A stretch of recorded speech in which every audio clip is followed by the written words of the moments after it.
Rôle et place du droit fiscal congolais, les enjeux de la mobilisation des recettes et des durabilités, c'est sous ce thème que se tient depuis le 9 septembre 2025 à Brazzaville le 8e colloque international sur la fiscalité. Pendant 4 jours, les participants venus de plusieurs pays vont débattre des enjeux de la fiscalité en Afrique.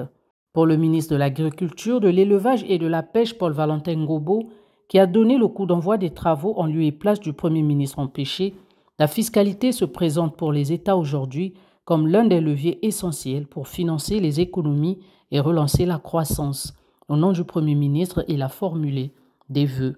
Je formule le vœu que les travaux du présent colloque aboutissent à des recommandations fortes et capables d'éclairer nos choix politiques, d'améliorer la performance de nos administrations fiscales et de renforcer la confiance entre l'État, les entreprises et les citoyens.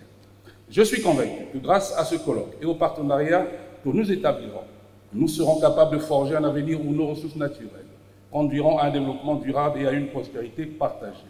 Je vous exhorte ainsi à des échanges constructifs et porteurs d'avenir au service d'une fiscalité plus juste, plus efficace et plus durable pour le Congo et pour l'Afrique.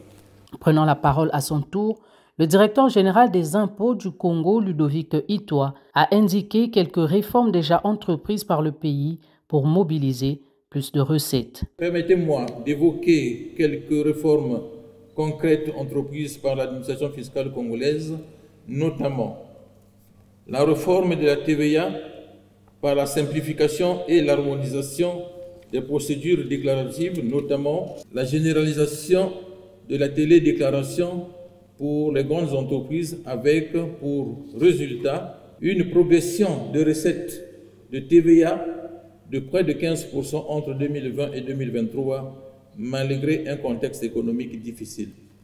La digitalisation des procédures fiscales par la mise en place de la plateforme e-tax pour les déclarations en ligne.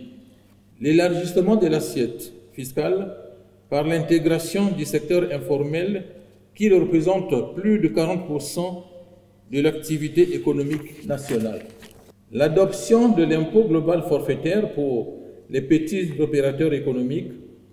Le résultat attendu, c'est d'avoir une meilleure intrusion fiscale et une formalisation accrue des activités. Nous sommes conscients que beaucoup reste à faire. En rappel, ce colloque a été organisé avec le concours de Master 227 de l'Université Paris-Dauphine et de l'Association dauphinoise d'administration fiscale.